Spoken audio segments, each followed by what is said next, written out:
17 years in prison for a crime he didn't commit, and twice turned down for a review by the Criminal Cases Review Commission, the CCRC, a body specifically designed and set up to look over cases where the system may have got it wrong.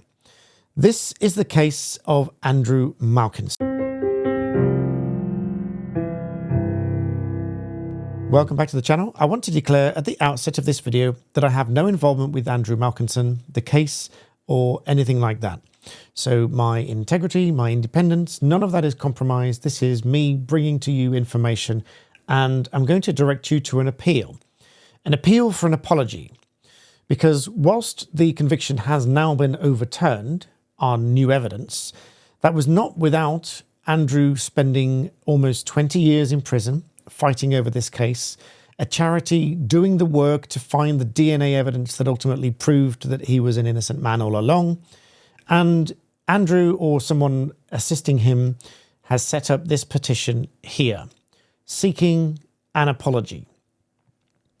It reads as follows. My name is Andy Malkinson. I was in prison for over 17 years for a crime I didn't commit. On the 26th of July, appeal judges in London finally overturned my conviction.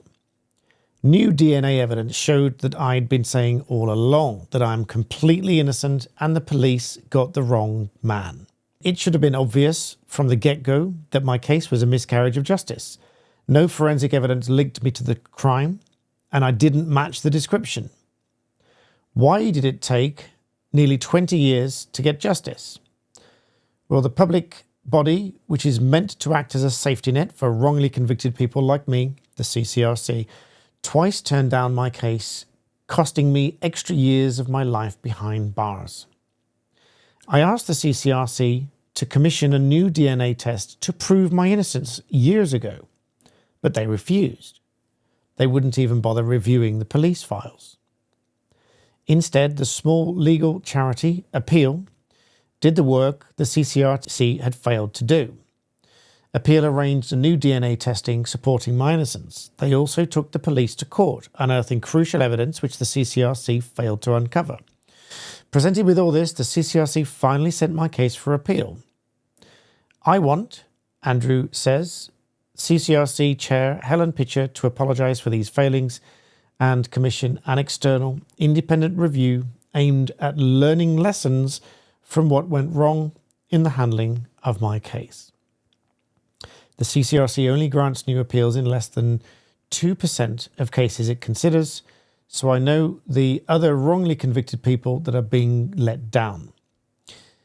Please sign my petition. If you agree, the CCRC must apologise and learn from its mistakes so that others don't suffer what I've been through. There is also an update, which I have also signed myself. I'm allowed to do so, and so are you, wherever you are in the world.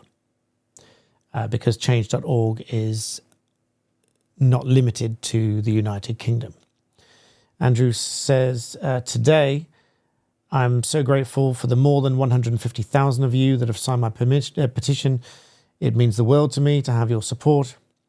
But unfortunately, Helen Pitcher, the chair of the Criminal Cases Review Commission, will still not offer me an apology.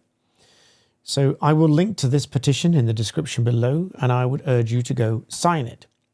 For those of you not aware with the CCRC, it tells you all about what they do on the website, looks into criminal cases where people believe they've been wrongly convicted or wrongly sentenced. These cases are for those who've already lost their appeal, i.e. the criminal appeal. If we do find something wrong with a conviction or a sentence, we can send the case back to the Court of Appeal. To launch a fresh appeal, we need something important like strong new evidence, such as in Andrew's case, or an argument that makes the case look different now. That would be a manifest change in circumstances. How do we operate? We are completely independent. We do not work for the government, the courts, the police, or the prosecution. We don't work for anyone applying for a review of their case. Staying independent helps us investigate alleged miscarriages of justice impartially. A case can be referred back to the court if significant new evidence or other major new issue affects the safety of the conviction or the sentence. Equality is built in, etc. And at the very top of the website, it boasts that in the last 3 years, more than 100 miscarriages of justice have been quashed following CCRC referrals. So make no mistake, my video is not a bashing of any kind of the CCRC. In fact, I support the work that the CCRC do, but in some cases, obviously, it hasn't worked. And the most notable of late is that of Andrew Malkinson, who spent 17 years in prison for a crime he didn't commit. Andrew seeks an inquiry that will scrutinise the failings by the police, the prosecution, and the CCRC. This is the appeal website. Andrew Malkinson exonerated after 20 years. You might have recognised the logo on his T-shirt that he's been pictured with in the press. And it speaks of the court's judgment here. Giving its full judgment, which is linked on the website, I will link to appeal in the description below as well. The court additionally held that the police's failure to disclose the following evidence to the defence provided a further basis for overturning the conviction. Photographs showing the victim's hands, which contradicted medical evidence used to cast doubt on her account, causing a deep scratch. I've spoken of this in a previous video on her face. He had no such injury. Seen by police officers on the day after the attack, Mr. Malkinson had no trace of any such injury. The criminal convictions, including for dishonesty offences of key prosecution witnesses, only supporting evidence for the victim's identification, were portrayed to the jury as honest. So they had witnesses who had previous convictions for dishonesty offences, and they were portrayed to the jury as being honest. The court held that these disclosure failures disadvantaged the defence, breaching his right to a fair trial. The court said that if the photographs had been disclosed, the jury's verdicts may have been different. But why then did it take 20 years, aside from those disclosure failings?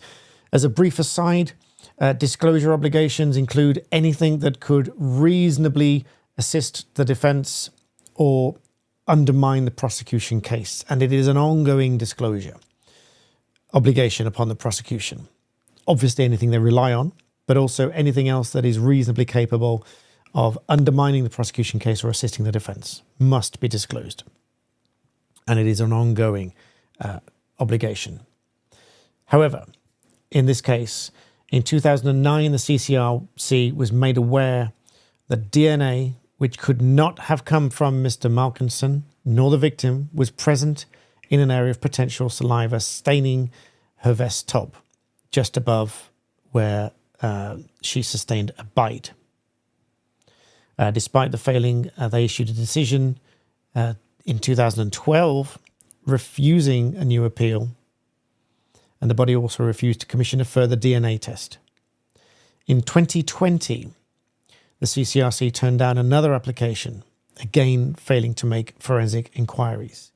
After appeal, this charity commissioned DNA testing, which revealed the presence of male DNA, which could not have come from Mr. Malkinson, in several other samples from the victim and her clothing. The CCRC in 2022 finally arranged a search of the national DNA database. This linked DNA from the vest top with a new suspect who has now been arrested by police. However, his DNA profile, this other suspect, has been sitting on the database from 2012, meaning the CCRC could have identified that suspect many years earlier. So the point of this video is to raise awareness, raise concern, introduce you to this petition to appeal the CCRC, if you'd never heard of the CCRC before itself. But ultimately, Andrew Malkinson wants an apology from the system that wrongly imprisoned him for 17 years. Somebody asked me just recently, does the system ever fail, and do I ever feel that the system is broken? Well, no system is perfect, and an imperfect system could be described as broken. It's a system that we have, but sometimes doesn't work, and when it doesn't work, it goes wrong spectacularly, as in this case here. So please do go and sign that petition. It would be great to see 200 or more thousand signatures on that petition for an apology for life wasted. So thank you for watching this video. Please do hit the like button if you found it interesting. Please do consider subscribing to the channel and hitting the notification bell. And with that, I'll see you next time.